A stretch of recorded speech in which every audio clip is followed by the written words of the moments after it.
Welcome to the premiere event of the 2014 Sydney Writers' Festival.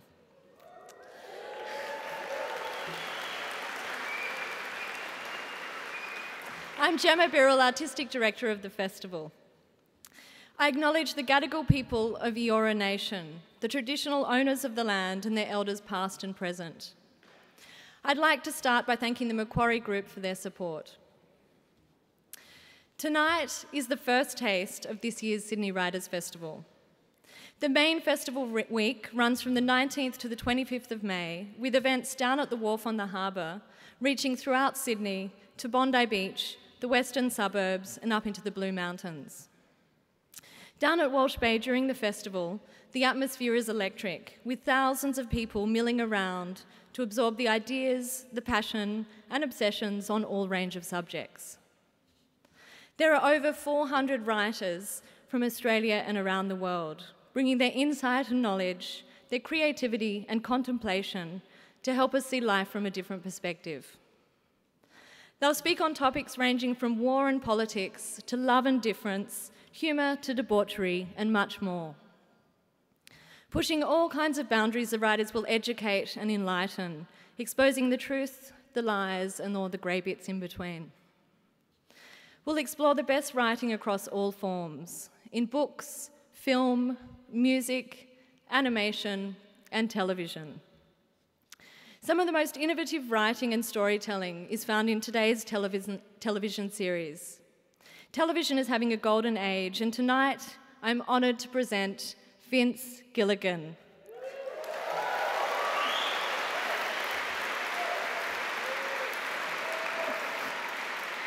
The creator, writer, and showrunner of Breaking Bad, a show that's had the world and all of us here tonight hooked for 5 seasons. Breaking Bad is one of the greatest television series of all times, an epic parable of pride and power with possibly the greatest anti-hero in television history. Last year, the Guinness World Records classified Breaking Bad as the highest rating TV series of all time. It won 95 awards, including 10 Primetime Emmy Awards, was nominated for 7 Golden Globe Awards, and won Best Television Series Drama. Vince himself has many accolades, including outstanding achievement in directing from the Directors Guild of America. The series finale of Breaking Bad had 10.3 million viewers in America alone, and over 500,000 illegal downloads, with Australia topping the illicit rankings.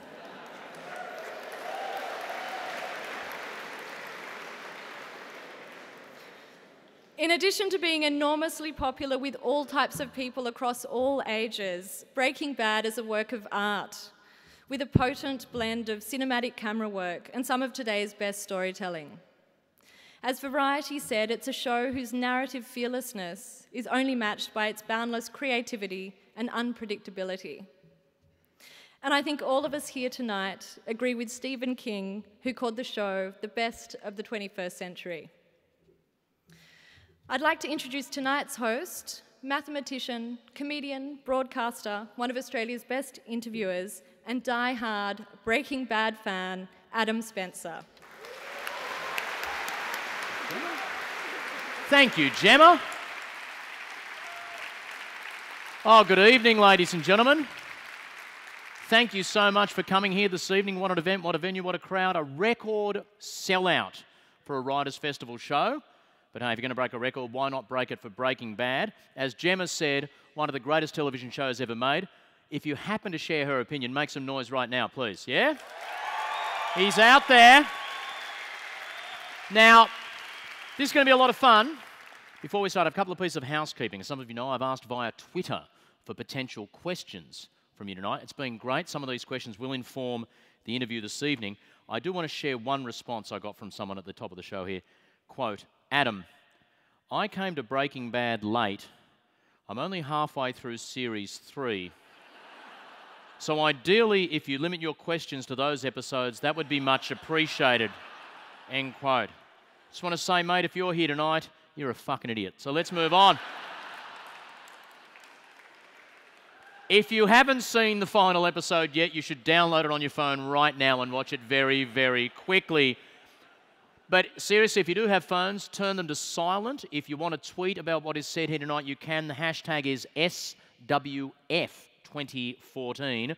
Please don't take any video. Please no flash photography. The entire video of tonight's conversation will be dropped on the Writers' Festival website in the next couple of days. Ladies and gentlemen, let me introduce someone who was certainly not an idiot, the showrunner of Breaking Bad, Mr. Vince Gilligan.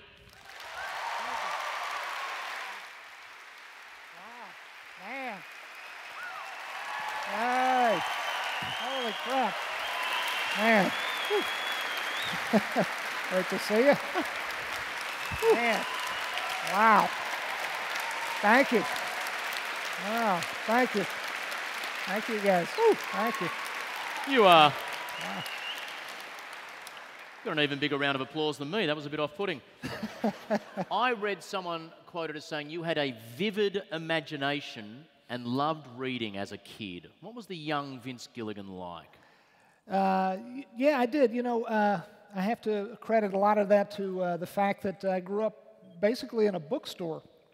My grandfather, my dad's father, had a used bookstore back in Richmond, Virginia, the town I was born in, and I spent a lot of time with my brother Patrick in this bookstore, reading all kinds of science fiction stories and stories of adventure and whatnot, and I really think that got me off to a good start in terms of becoming a writer.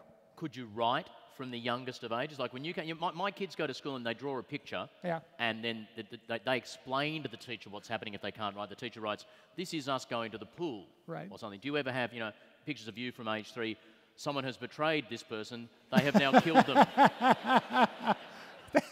That would be probably not age 3. No. Could you write from a young age?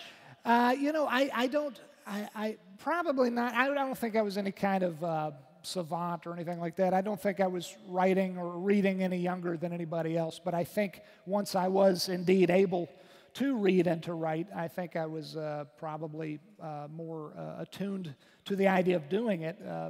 In large part because I love reading so much and love being around books. I think I related being around books to being around my grandparents, whom I love very much. And once you started as a teenager to write, essays for school and stories, were they always... Right, people who've read people who've come across your stuff said, I read this script from you and I thought, wow, Yeah. It's just on another level to what people do. Was your writing always of quality? I don't think so. I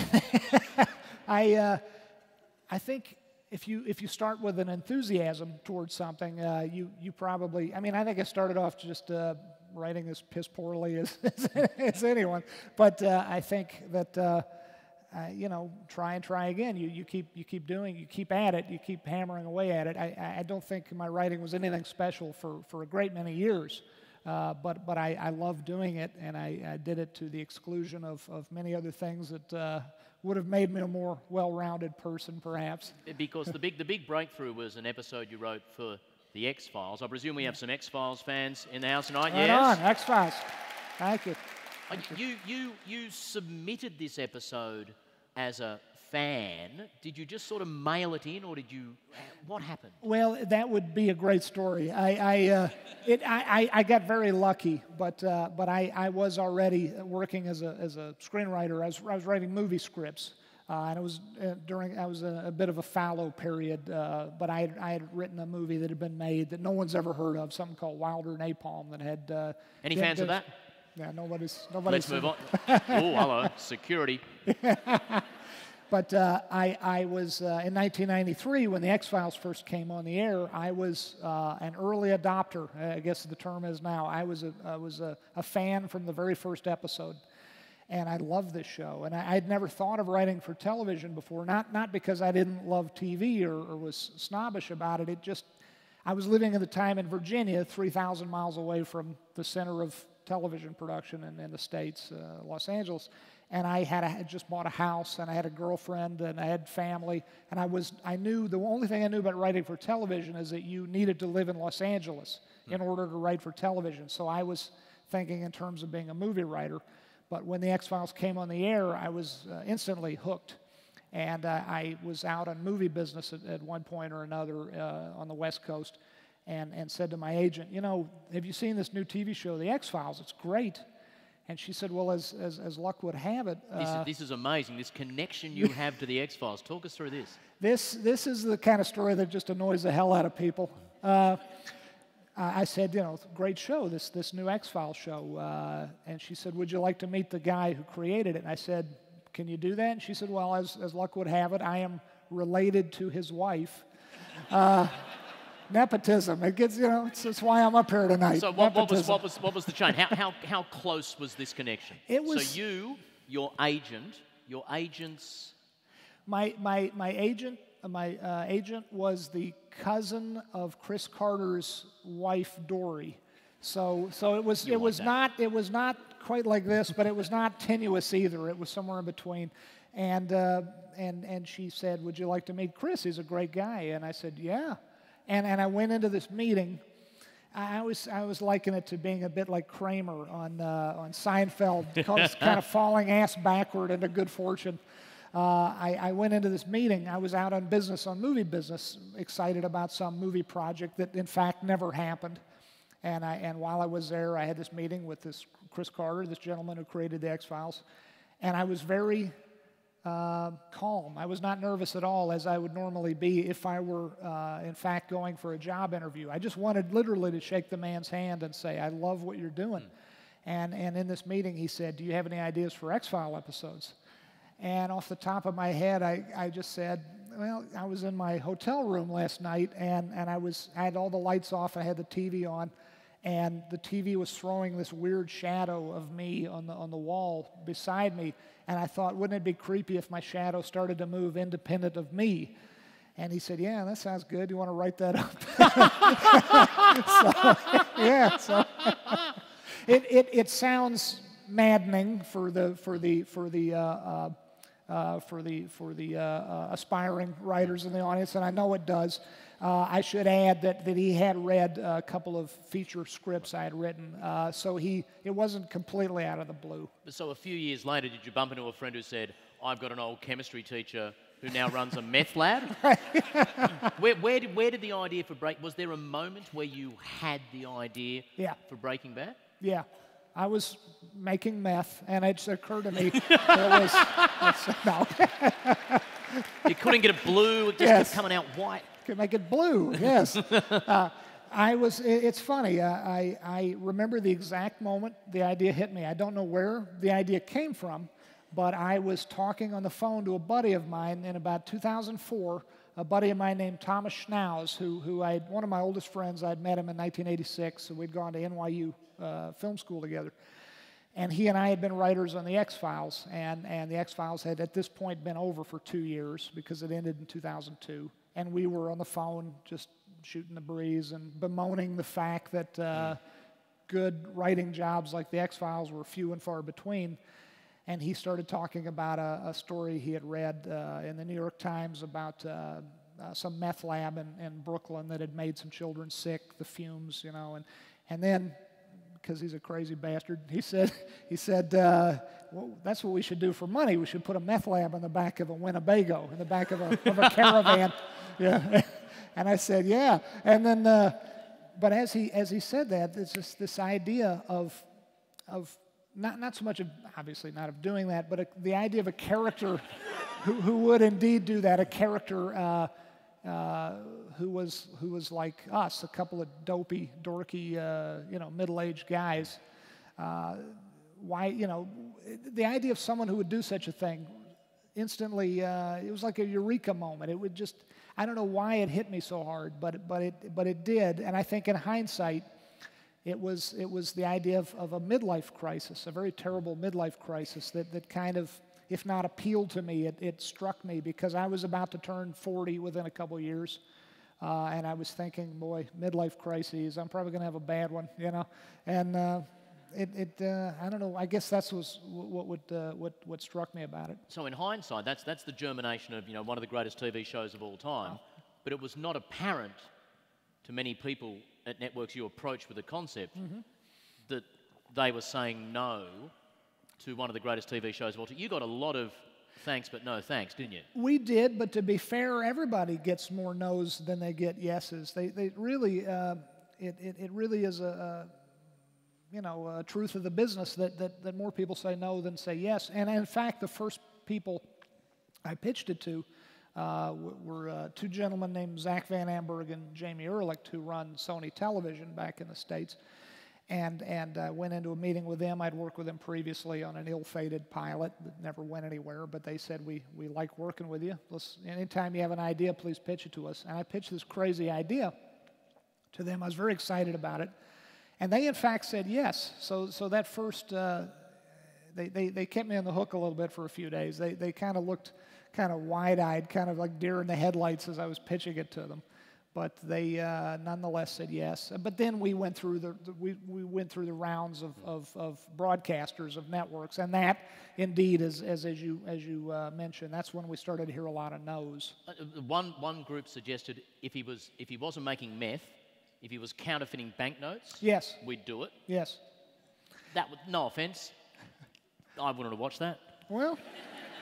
Yeah, and I have to say, I have to point out... Breaking bucks, not, you know. Yeah, breaking bucks, yeah. Ding, eureka moment. But how much of the rejection you got was the meth aspect of it? I think that was a fair bit of it. And I have to point out that was actually a great meeting. Those people, that was at a network, at a cable network in the States called TNT. And the two executives I was pitching to were a wonderful audience. I pitched this 20-minute verbal pitch of the first episode of the series, and they were on the edge of their seat.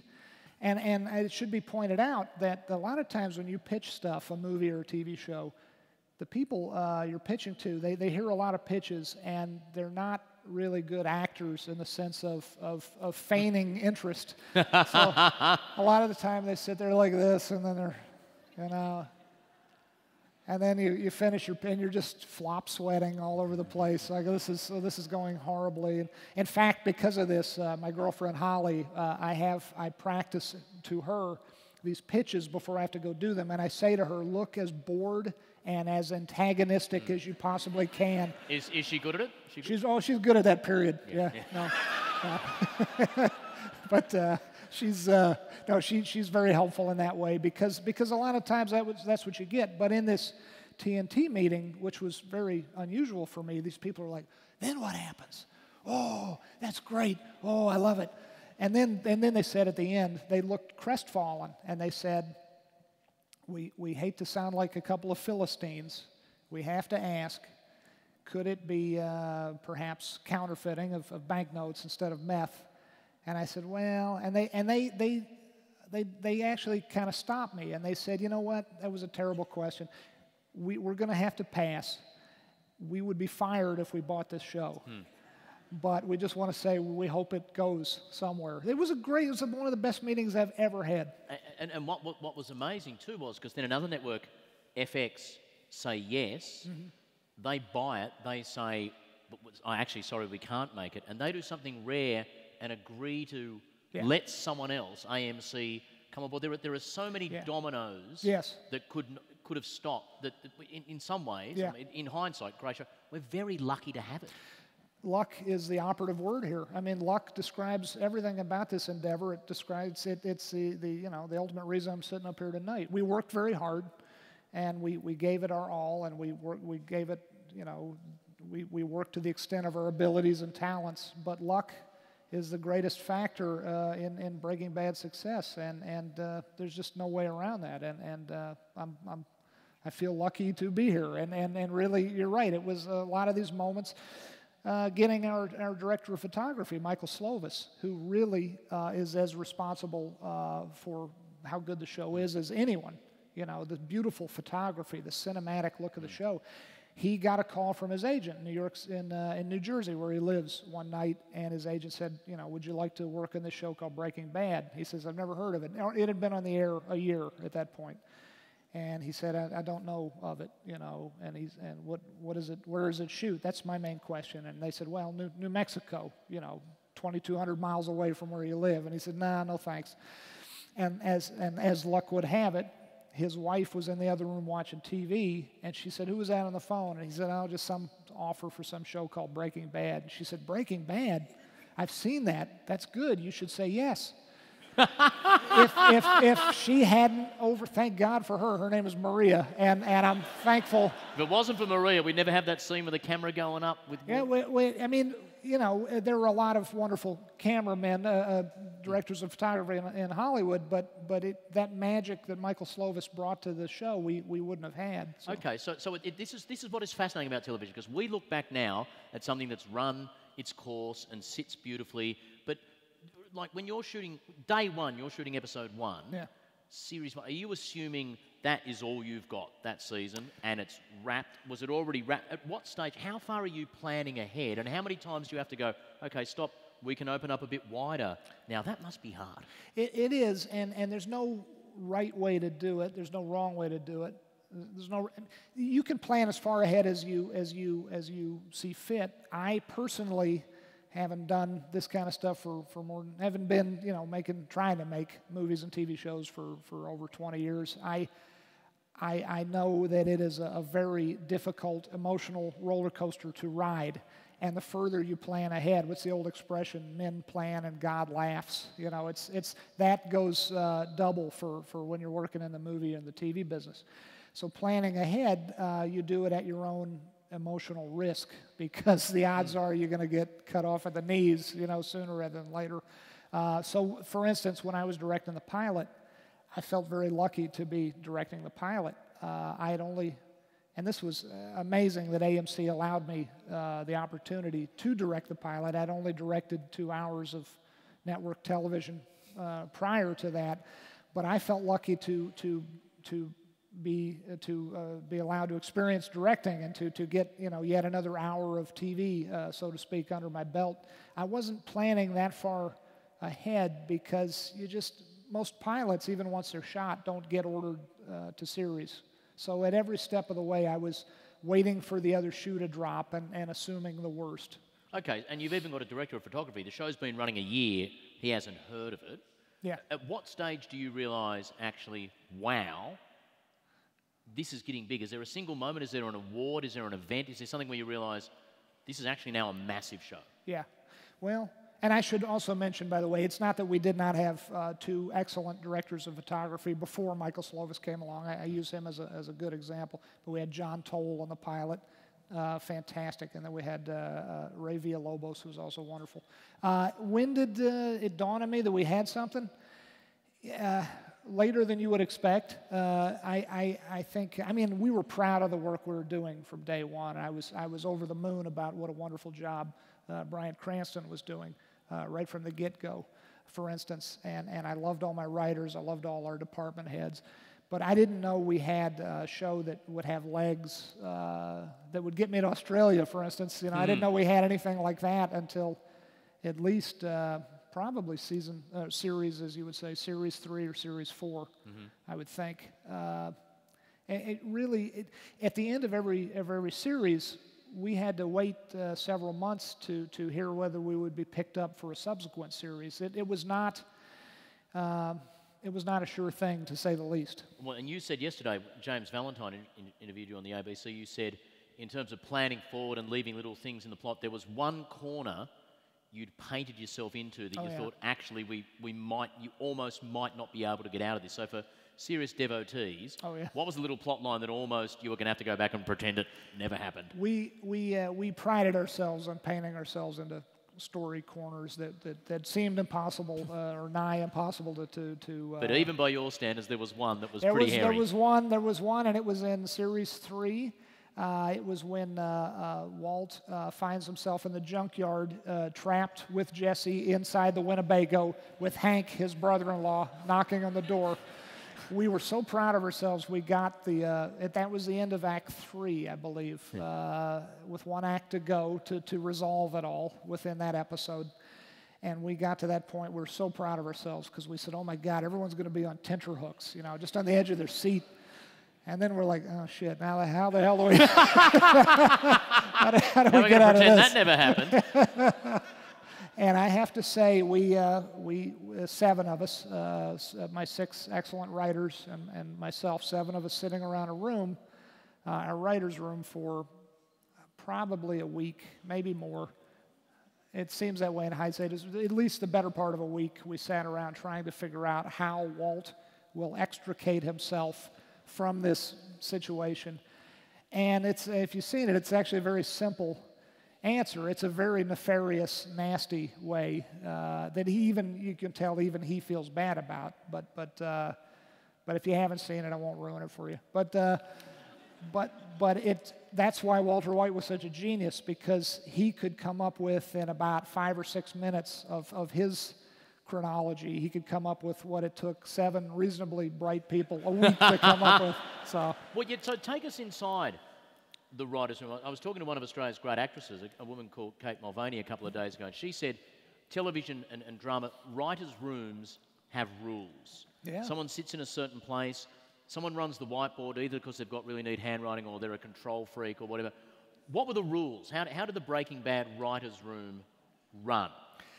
You know, your friend Kate is correct. It's a bit like I liken it a bit to a Japanese tea ceremony. There's a world, a whole universe of intricacy within what seems on the surface to be a very simple process.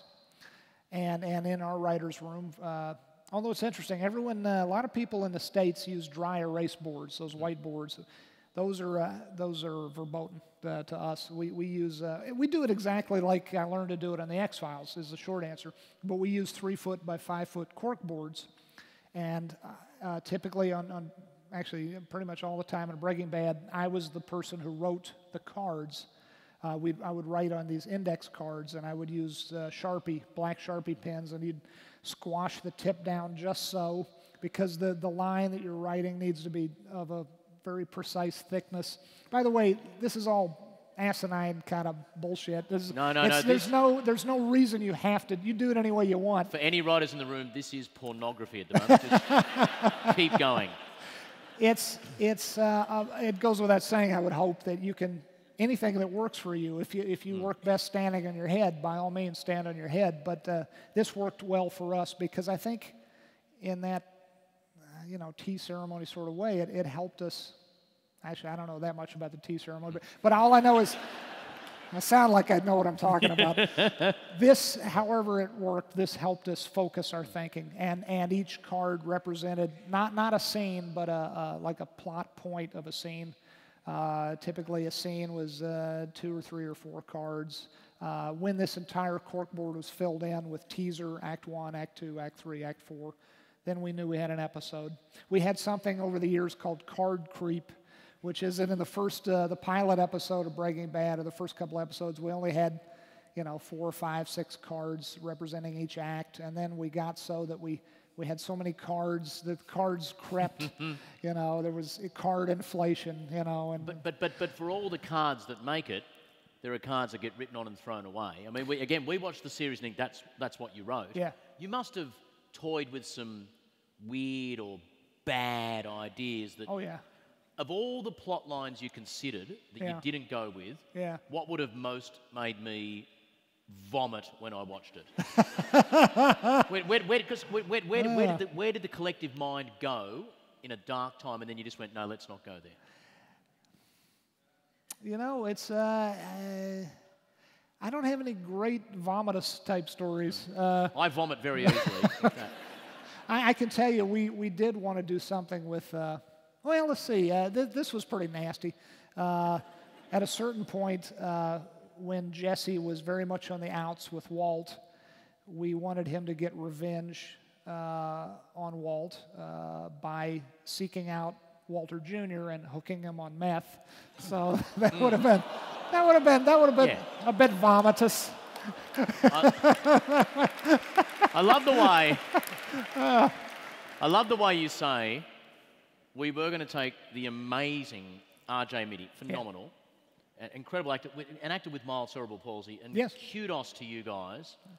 What a beautiful decision to have him involved in the series. An actor on his own right, but that was just beautiful. Oh, you were going to take him and hook him on meth, and you go, look, we didn't have that many bad ideas. We had a couple that were... If he'd been a meth addict, that would have freaked me out. Yeah. All right. You know, your brain kind of recalibrates after 6 years of doing Breaking Bad. It all seems somewhat mild. Well, let's move right to the end because of all of it. Sure. The pressure that was around you all on that final. Sure. So it must be tough because you're lucky enough at that stage also deciding when it's going to end that you're writing on a hit show. You might never write on a show of that magnitude again. So deciding let's stop it here is a decision in itself. I saw an interview you did where you had written the final episode, but it hadn't been filmed or sent out yet. Yes. And when did you decide, within Series 5, I presume, when did you decide who would live and who would die at the end? It was relatively late in the process. I did not have the ending of Breaking Bad planned out a great many weeks or months in advance, as I would have perhaps preferred to have done. It was very much, as it always was, very much an all-hands-on-deck kind of a process with the writers, and we were figuring out the ending right up until, within a couple of weeks, a week or so before we began preparations for shooting that final episode. So it was pretty late in the process. What sort of things were still up in the air? Oh gosh, everything. I mean, it took us the longest time to figure out that ending because all we really knew is we wanted an ending that was going to satisfy you guys, that was going to feel proper and fitting, and there's a universe of possibilities within that self-imposed mandate. That's a pretty obvious mandate. You want an ending, and that's not a happy ending nor a sad ending particularly, but a satisfying ending. And that could mean either, or it could mean some mixture of the two. And you did have the small matter that Walt had previously been seen buying an M60 and putting into the boot of the car. I presume when he bought that, you had not seen the ending. Absolutely true. This is a dumb way to work, I admit. But when we, 16 episodes prior to, or 15 episodes, I guess, prior to the final episode where he makes use of that M60 machine gun, we planted in the Chekhovian sense. You know, you have the gun in Act 1, you got to fire it in Act 3. I think that was Chekhov, right? Yeah. I don't know. Sound like I know what I'm talking about. That's the whole trick, by the way. Sound like you know what you're talking about. But we planted that M60, and we didn't know what the hell we were going to do with it, which was a dumb way to go about it. But who's seen online the scene of Brian and Aaron reading the final scene together, and there's what is the line? Like a windshield wiper of bloody destruction, or something. Satan's windshield wiper. Satan's windshield wiper. So at the time of this article I read, you'd written it, and you hoped people would like it. Oh yeah, absolutely. Do you think people liked it? I am very happy to people seem to like it, so I'm happy. Did we like it? Thank you. Thank you, guys. I read one great online comment after it where someone said, I'm happy that Heisenberg's dead. I feel sorry for Walt. Interesting. Yeah. Was it a victory for Walt at the end? And no disrespect, does it matter what you think, or is it more what other people think on big questions like that? No, I think that's an excellent question. That last one in particular, it really doesn't matter what I think, because it is... I had great enjoyment and satisfaction creating it, but the other half of the equation is when you give it when it goes out to the world, and it becomes public property at that point. So, it matters. My own opinion matters to me, but it shouldn't really matter to anyone else. It really belongs to everybody at that point. Because you were notorious during the series of not going online, not checking out fan sites, and you can understand why, because you've just got too much stuff. What's your feedback that people like? How do you know they like it as much as we did? By getting invited to Australia. And, this must be a wild ride. It's wonderful. And getting to meet the Lord Mayor, who I think is here tonight, who's a very wonderful lady, and getting treated in very hospitable fashion by you wonderful folks, and folks all over the world. In fact, anecdotally, I get a lot of wonderful feedback, and beyond anything that I ever would. I mean, I make my living on my imagination, and yet my imagination completely failed me in respect to being able to comprehend any of this, imagine any of this in advance. It's beyond anything I could have conceived of. But you'll take it. Well, it's wonderful. It is, and in a weird way, and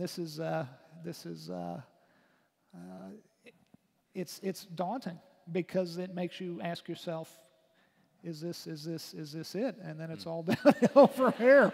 You can't help but think that. But even if that does turn out to be the case, so be it, because I was so lucky to get this. One last question about the final scene. So, in case you haven't seen it, bad luck. He goes back to inspect the lab one last time. Pristine, tranquil silence, broken by the police cars, etc. In this age where you can download it, where you can watch it 1,000 times, you can have it on the hard drive, how much does the very last scene become an art piece? Like, you talk about MASH as one of the great final episodes. Yes, for me, and absolutely. It is, I think I've seen it twice, Okay. and it's awesome. Yeah. I haven't seen it 5,000 times. Yeah. I haven't rewound it and watched and watched and watched. Yeah. How much does the final moment have to be almost an art piece these days? Did you really sweat over those last 2 or 3 minutes? It seems every second. Oh, we sweated over everything. I mean, and yes, indeed, you're sweating over the choice of song, for instance. You're sweating over that last shot took an enormous amount of work and man hours and expertise from a great many people. That last shot we had to build to pull up from Walt's, Walt lying there. We had to this amazing techno crane that the grips built on top of a 20-foot platform, so that I think it was a 50-foot techno crane, and so that could go up. And we recreated that set on a sound stage. Otherwise, it was in a real Quonset hut for the rest of that scene, but we recreated this thing. Our visual effects producer, Bill Pulowski, created the metal framework that the camera passes through. He had to animate that in as the camera goes. Just an astonishing amount of work. And the song Baby Blue, By the Badfinger, Transporters, by Badfinger, correct, down the front there, 5 points, let's play on. You had to fight for a little bit. You had to push a bit to have that included as the song. I heard the other people going, "Oh, don't quite see it. Here's other songs with blue in the name." And well, it was. It's always good to have a vigorous debate on things. We have another. I mean, there's so many things to point to as to explain the success of the show. One of them is the music. Dave Porter, our composer, and Thomas Goljubich, our music supervisor, are a big part of the reason Breaking Bad is as good as it is.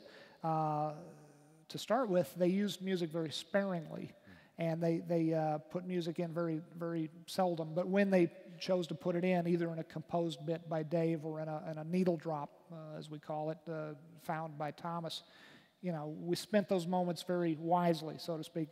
And so Thomas and I had quite a bit of discussion about that last song, because Thomas, by the way, all these great needle drops, 99.9% of them were from him. He was coming up with music I've never even heard of. Some of the best needle drops in the 6 years of the show were from him. But that last one, I had heard Baby Blue on the radio driving to work one day, and of course I'd known it my whole life, but it's one of those songs, I don't know about here, but at least in the States, Badfinger doesn't show up on the radio that often anymore. And I thought to myself, I've always loved this song, and I'm listening to the lyrics thinking, my God, they're so on point. We should, maybe we could end the series with this. I thought this about a year and a half ahead, not knowing what the ending, in fact, would look like. Okay. But I ran that by Thomas, and I think he thought it was potentially a bit... that we could come up with something a little more imaginative still, a little less on point lyrically. But that was one time I pulled rank, because I really liked that one. And the single piece of music that everyone would have heard the most, especially watching it back on DVD, and it's just the down, down, down, down, down, and it's not completely different. Seinfeld's little bass rip became famous. Yeah. Very different show, yours to his. Yeah. But for me, it's so simple, but that just fits perfectly with the show. It's hot and it's dusty and it's spare. Yeah. That sort of Ry Cooder-esque Yeah, slide guitar. That's Dave Porter. He's brilliant. And that little thing at the end, that little. Yes. That sort of almost like a happen. rattlesnake rattle. Yes. And Someone's about to die. Yeah. Yes. He would use so many interesting, exotic instruments in creating the music, the composed music for the show. Both those guys are brilliant. We are already well behind time, but we're going to get there. In a couple of minutes, I'm going to ask people who want to ask questions from the audience to move to the microphones at a place nearby, so get ready if you want to go. Let me run you through the cast. I'm going to throw a few names at you. Let's get some stories. There's a guy called Bryan Cranston. Yes. Who's in the show. Yes. Wow. Yes. But... Yeah.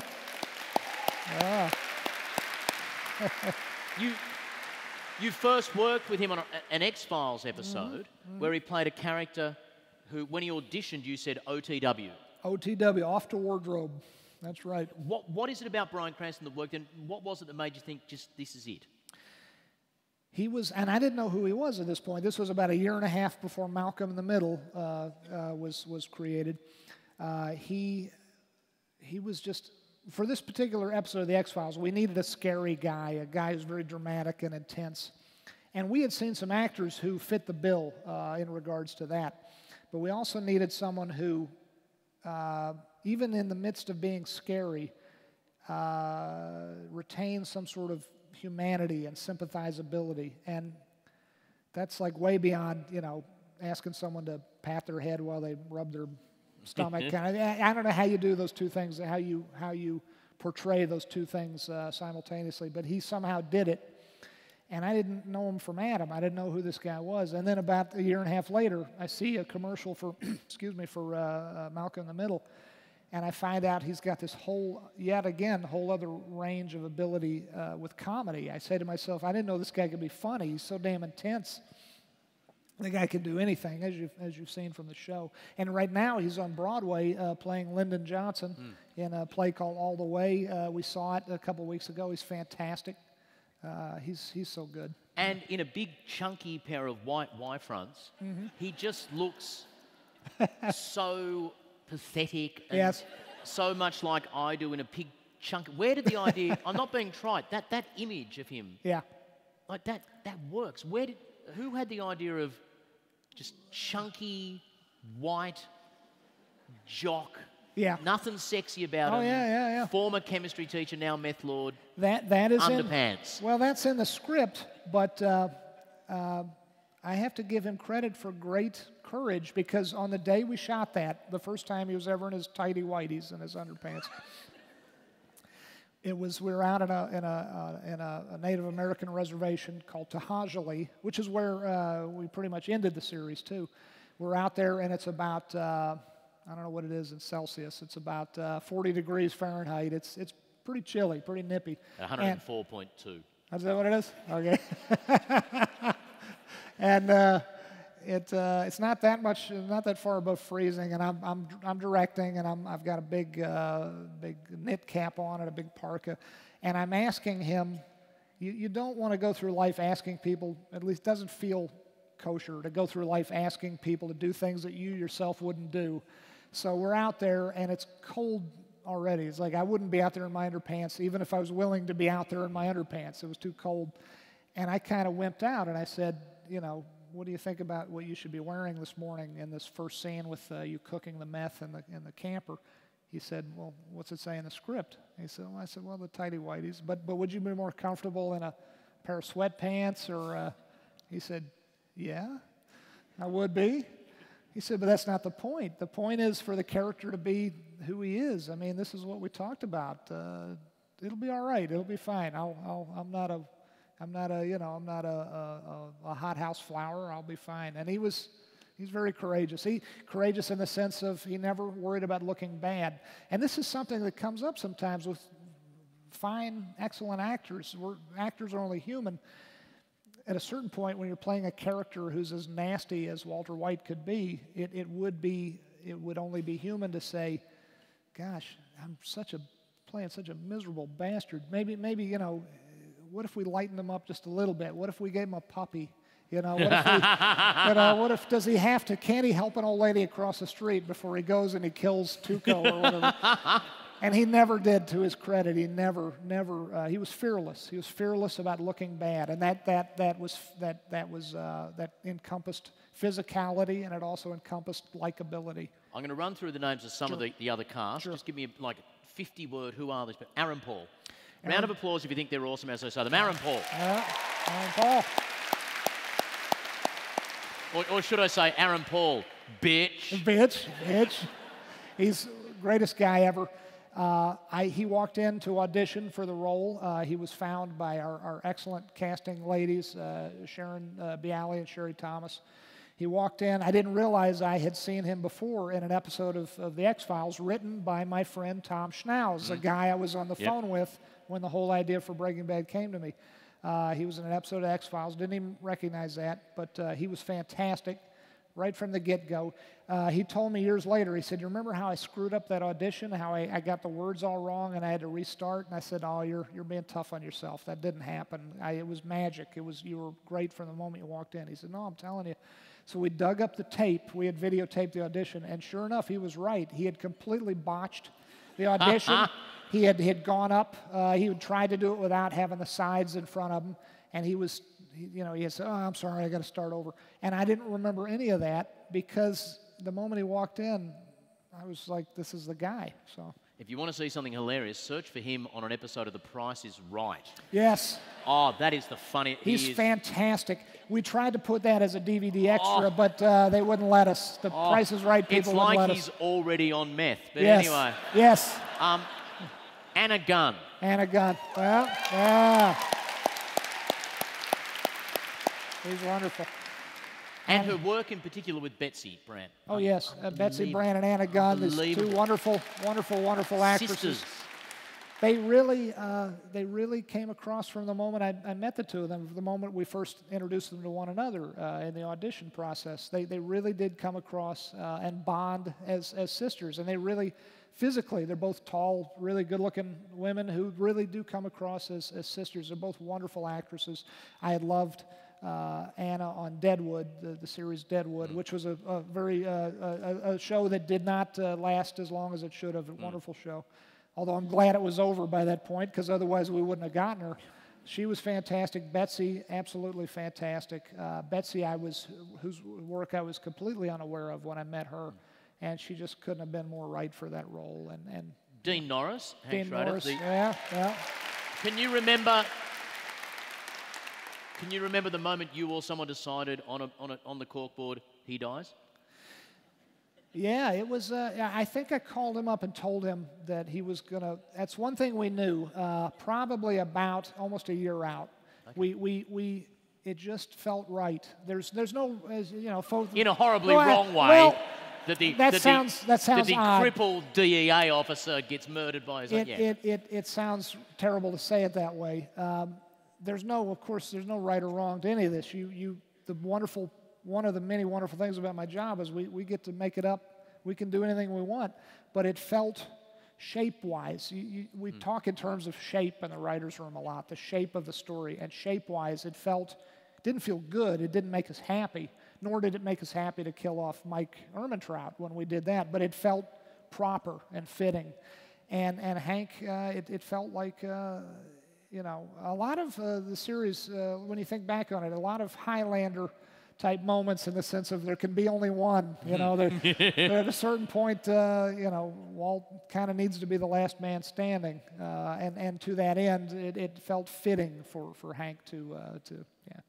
R.J. Mitty. R.J. Mitty. Great young man. Great young man. He was. I want to say he might have been 13 years old when I first met him. Maybe he had just turned 14. He is now 21. He is catnip for the ladies. He is a very good-looking, grown into being a very good-looking young man. He's a great guy. He has been through a lot in his life. He had CP very profound. He still obviously he has CP.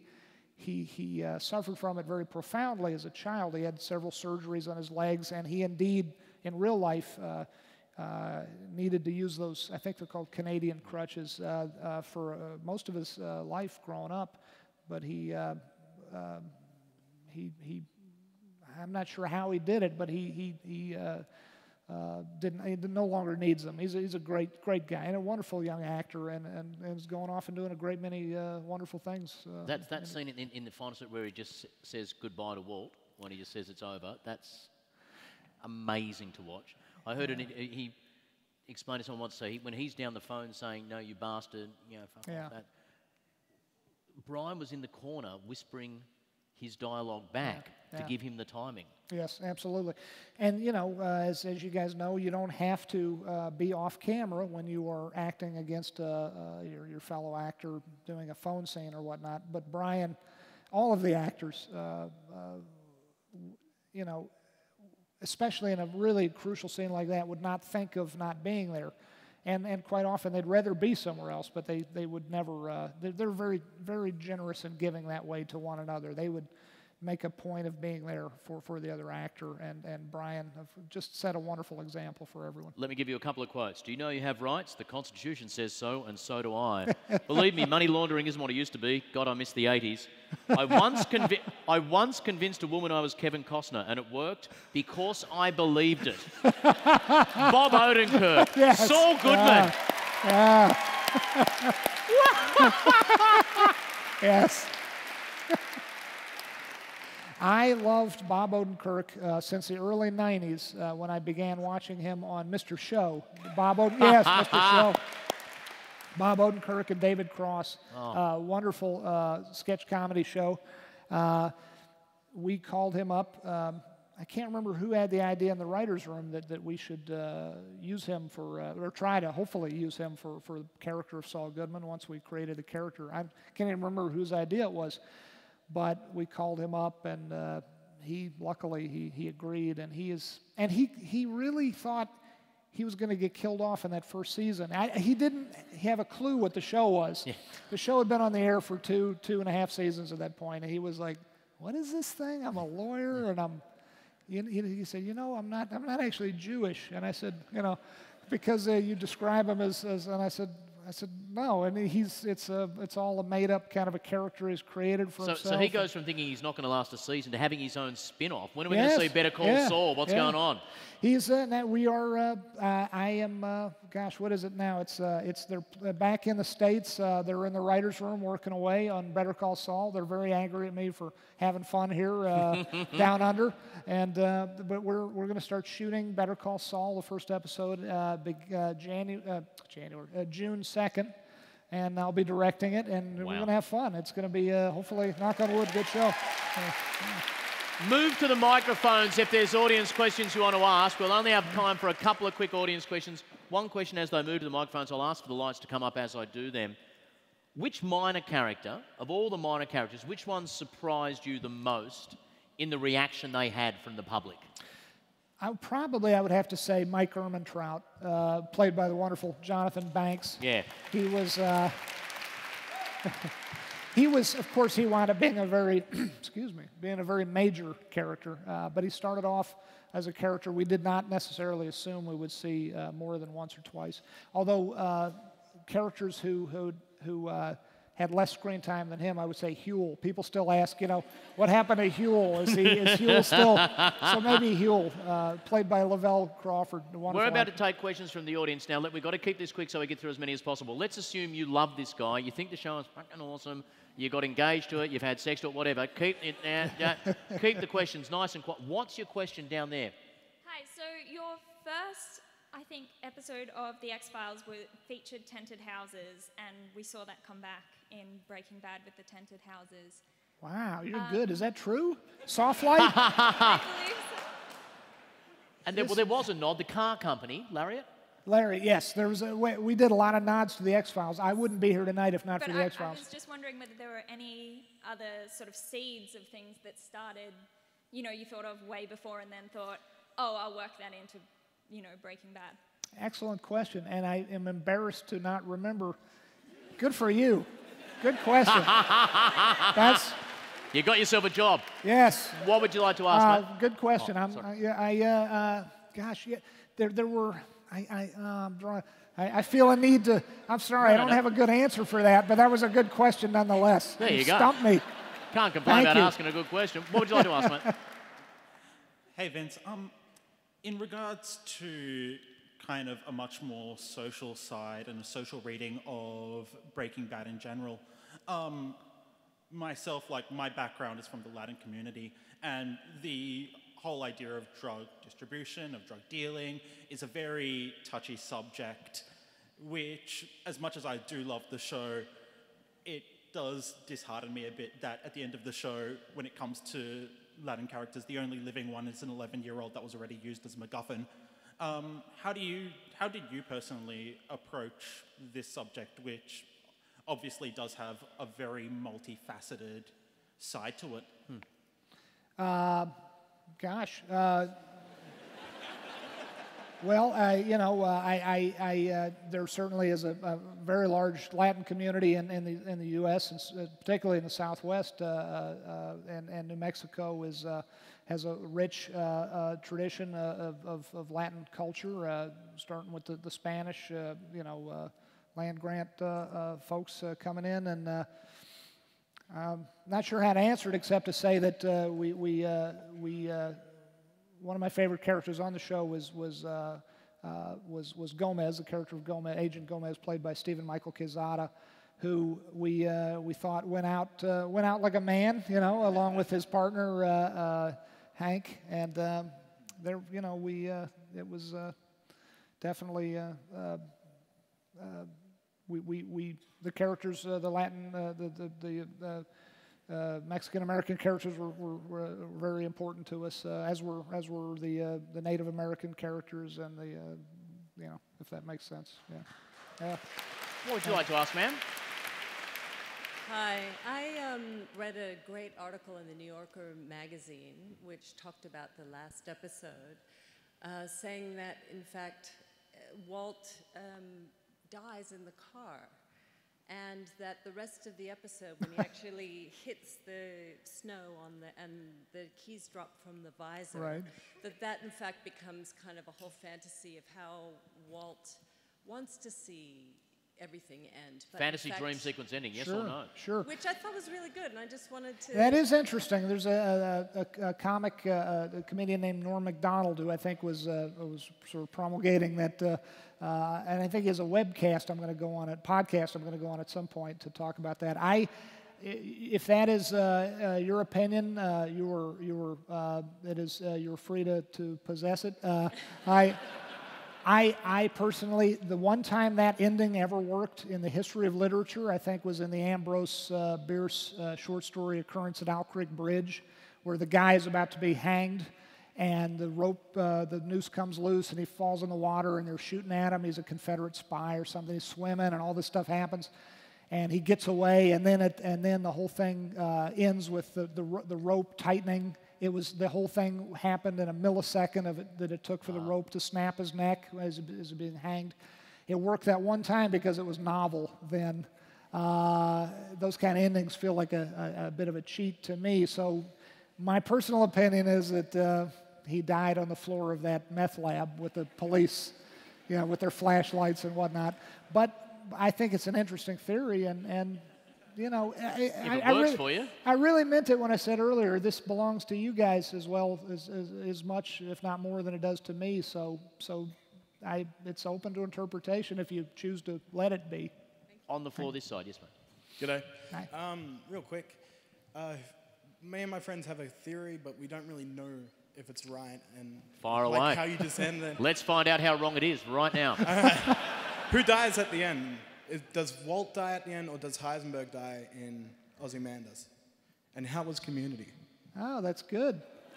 That's a great way to look at it. I mean, Walt definitely dies at the end of the whole thing. Yeah. You could argue that, Heisenberg goes away for a while in Ozymandias, but then he goes away and he lives in that cabin in the snow up in the woods. Does he die in the cabin? But then but then I think my personal opinion again, and you're free to agree or disagree, but I think Heisenberg makes a comeback with that M60 thing. That's pretty ballsy. That's pretty Heisenbergy, and then he caps the guy, and See, I was right. Thank yeah. you. So Gentleman up there in the red-orange shirt, what would you like to ask? Top there. Which shows series running 7 seasons and things, as more showrunners take over, do you think the season or series will run shorter, determined by the character arcs that you want to tell? Good question. I personally like the ability to have shorter series, fewer number of episodes per series. I love that. I think network TV in the States, certainly, which has an average of 22 to 24 episodes a season, will continue. That's just my guess. But I like, at least in the States, we have this ability to do it more in what I would consider kind of the British system of doing things, 6 episodes in a series, like the Office, for instance, or something like that. I like that ability. They weren't able to monetize that in the American system for years, and now somehow they figured out how to make that financially viable. And I love it because the fewer episodes you have as a showrunner, from my point of view, the fewer episodes you have, the more chance and ability you have to make each of those episodes really well thought out and as good as they can be.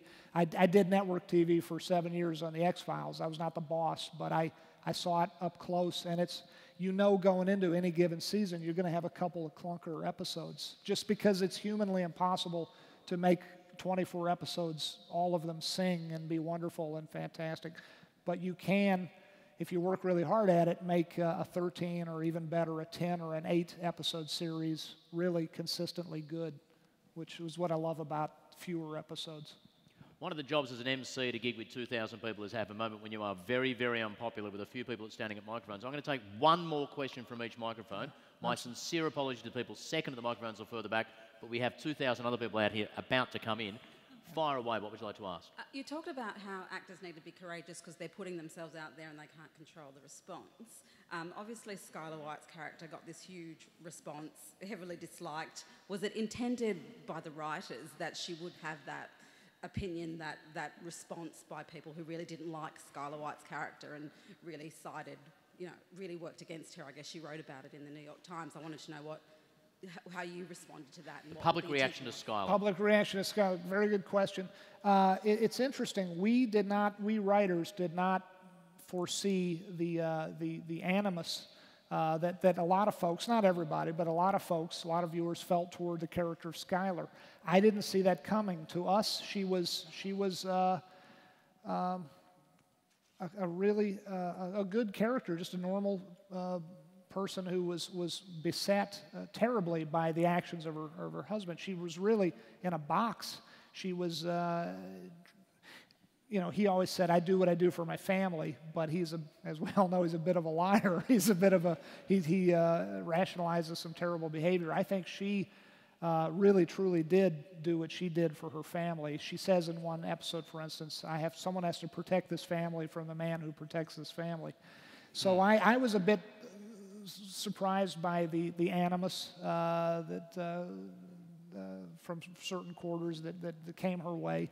But again, it's once you give it out to the world, it's the world's. It's however folks want to perceive it, they're free to. But we never saw her character as I think the word bitch, as she was. Unfortunately, I never saw her that way myself. I saw her as someone who was kind of a tragic figure, who was working very hard to keep things together. She was not always making good, sound decisions, and they got less sound as the series progressed. But she was just trying to hold it together and was not being personally self-aggrandizing in the way that he was. So I thought she was kind of tragic. You mentioned the protect line. One of the great lines of the series, "I'm not in danger, I am the danger." Yeah. You're going to put your hand up and say, "I wrote that"? Do you know, are individual lines written, or is it a creative process where you all sort of have a chunk of it? Well, that episode is written by a young woman named Jennifer Hutchinson, who used to be my assistant on the X-Files. But really, the wonderful thing about a writer's room, this collaborative effort of writing that you see that is somewhat unique to television versus the classic, lone writer in a garret with a quill pen or whatever writing a novel, which is also wonderful. But I got to tell you, I love this collaborative nature of television writing, because when you're in that writer's room and things are really clicking along, or even sometimes when they're not, really a group, sort of a hive mind takes effect, and you tend to forget, unless you're some kind of scorekeeper, which is a waste of energy and effort and time. You really tend to forget who said what in the writer's room, and I think that is to the good. I think that's a wonderful thing. Your question. My favourite character was Gustavo Fring, and for want of a better word, he met a... It was great. Yeah. Giancarlo Esposito. Yes, Giancarlo Esposito. For want of a better word, he met a rather explosive end. Yes, he did. I was just wondering if you could give us any hints as to his true origin and identity, or would you, as you say, prefer to leave us up to our interpretation? Well, don't hold me to this, but we purposely kept his origin, his identity, a bit opaque. We did that because I love. Well, for instance, as a good example, in Pulp Fiction, there's that briefcase that Sam Jackson and John Travolta carry around, and you don't really know what's in it. All you know is that it's important, and people will kill for it. I kind of like that. I like that kind of storytelling. I think a certain amount of opacity is sometimes called for, or at least attractive to me. What we had in our mind's eye in the writer's room is that, and we never nailed it down completely, but we knew he was from Chile, and we figured his background had something to do with the Pinochet government, and that he perhaps helped run Pinochet's secret police or something like that. Back in the day, he was some state torturer or something like that. But we never nailed it down. But it's good to have ideas like that, even if you don't pass them along to the audience, I feel, as a writer. I can still remember that sense when I was watching his final scene, and then he walks out of the room and you're going, oh, come on, you've been so good until now. He's only got half a head. Awesome! That's just the greatest 6 seconds of television ever. 19 takes. 19 takes. 19 takes. Take us inside that scene.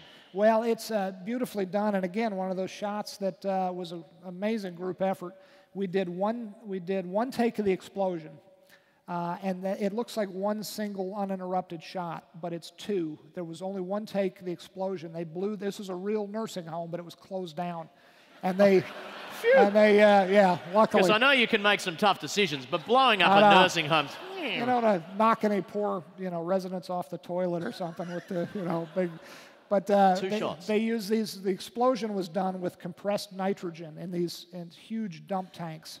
Used nitrogen instead of compressed air, because compressed air, once it depressurizes, it turns white, and it looked like huge plumes of steam. So you use nitrogen, which does not do that.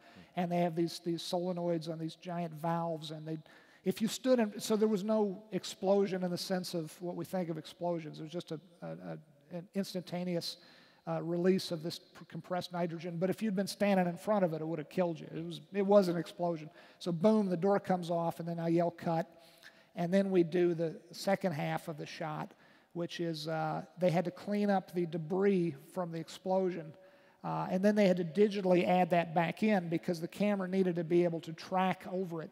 And so the second half, which we did 19 takes of, is coming around on Giancarlo Esposito walking out of the now dressed room. They took the dump tanks out, and we put a fake leg in there, and we put a ruined wheelchair, and and then so we come around on Giancarlo. We had to time it with these two actresses running up from the background, and it was a tricky thing to time out. We did use the 19th take. It's not like we did it 19 times and made him fall down on his face 19 times and then use take one. That would have been sadistic. Couple more. Use that question. Yeah. Has there been any thought to putting Breaking Bad into another kind of medium? For instance, Telltale made the very highly acclaimed Walking Dead series of games, which were episodic and narrative-driven. Is that something you've considered? Did you say video games? Yeah. Yeah. I was bugging the guys I work for, start back in season 2 or maybe 3, series 2 or 3, saying let's have a video game. I thought it'd be fun to have a module And I'm not really a gamer, not anymore. There's too many buttons on those things now. I was more like a Pac-Man era gamer. But I know enough about it to know that, for instance, Grand Theft Auto, if they had a module where you could drive around in a Winnebago and cook meth in Grand Theft Auto or something like that. I pitched that to the guys, to the Sony guys, quite a number of years ago, and they were like, yeah. That would be fun. I would love to see that happen. Have you considered Broadway musical? Because Cranston can sing. Oddly enough, I personally have not, but we have. There was some folks, I want to say in Denmark, who wanted to turn the Fly episode of Breaking Bad into a stage play. Which is kind of interesting because, in a sense, it was kind of cribbed from Waiting for Godot, in the first place. So that would be your question, mate. Thank you. I saw you mentioned in an article that you spoke with Bryan Cranston and you wanted to transform Walt from Mr. Chips into Scarface by the end of the show. At what point in the series would you say that Walter White had completely embodied Tony Montana and become a monster? Very good question. And you know what? This truly, not to pass the buck, but this truly is a question that everyone should have their own personal opinion on, and mine is only one of many. It would be easy to say pick a highlight moment, like when he watched Jesse's girlfriend Jane choke to death and he didn't save her, or when he poisoned the little boy, Brock, with the Lily of the Valley. Those are all legitimate moments to cite.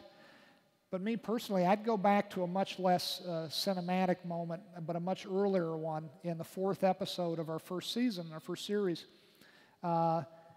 Episode I'm very proud of because it was only the 4th episode of the whole thing, but in it, Walt, in almost sort of Deus Ex Machina fashion, he gets offered deliverance.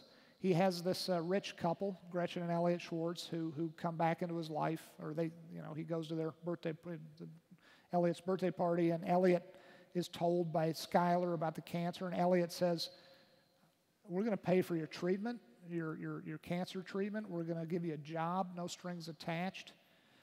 Walt, we're so sorry to hear about this terrible ordeal you're suffering. We're going to make you whole." And he chooses at the end of that episode, because of pride, because of some damaged self-esteem, he chooses instead to go back to Jesse and cook meth and to turn down this offer. And to me, that's really, he does a lot of things that are worse after that moment. And it could be argued very rightly that he's not really Heisenberg there like he is in later episodes. But that is kind of unforgivable because, for me anyway, because if you really do believe the stuff you're shoveling out there about how you do what you do for your family, what better way to help your family than to swallow a bit of your pride and do the right thing for them and not risk them and not risk yourself and not, chip away at your own soul by doing this terrible meth business. So. Thank you so much for those audience questions. They have been fantastic. We are very close to wrapping up here. I do have to mention, in closing all of this, Vince is so generous, he has agreed to do a second show, but that does mean that as we speak, there are 2,000 people outside queuing up to go in, and Vince has to go backstage immediately after this to relax. So when we do exit, about 3 or 4 minutes from now, please go through the side doors that will be open to get out. And no offence, piss off, don't muck around, because it could be a little bit mucky up there. Just in closing, of course, we've all heard about Anthony Hopkins and the fan letter. Yes. To Bryan Cranston. Dear Mr. Cranston, I've just finished a marathon of watching Breaking Bad from episode 1 of the first season, last episode of the season. Total of 2 weeks addictive viewing. I've never watched anything like it. Brilliant. Your performance as Walter White was the best acting I've ever seen. I know there is so much smoke blowing and sickening bullshit in this business, and I've sort of lost a belief in anything really, but this work of yours, and he's talking to you too, is spectacular. Absolutely stunning. 2 things. 1, you met Hopkins. You two had a little chat. Yes, it was fantastic. It was after this letter was sent. Bryan Cranston became friendly with Sir Anthony, and he invited me to brunch one Sunday afternoon at the Peninsula Brunch Hotel. with Anthony Hopkins. And he didn't tell me. He said, "Would you come to brunch this Sunday?" And I said, "Sure." He says, "We're going to be joined by another person, but I'll let you meet him when you." And I said, "Okay." And there's Sir Anthony Hopkins. Like, what a. That's how he eats his soup, by the way. He doesn't use a spoon. No, he's just everything you would hope and expect. Just an absolute gentleman, a wonderful human being, wonderful guy, just as sweet and un-Hannibal Lecter-like. He's the opposite, just as Giancarlo Esposito is the opposite of Gustavo Fring. These are wonderful actors. They make themselves come across that way. So when you read him saying the greatest thing ever, when Stephen King says it, when people say, are you comfortable with that now? That you have, as an objective point of fact, made one of the greatest TV shows of all time. Are you comfortable with hearing that? It's certainly better than a poke in the eye with a sharp stick. Yeah.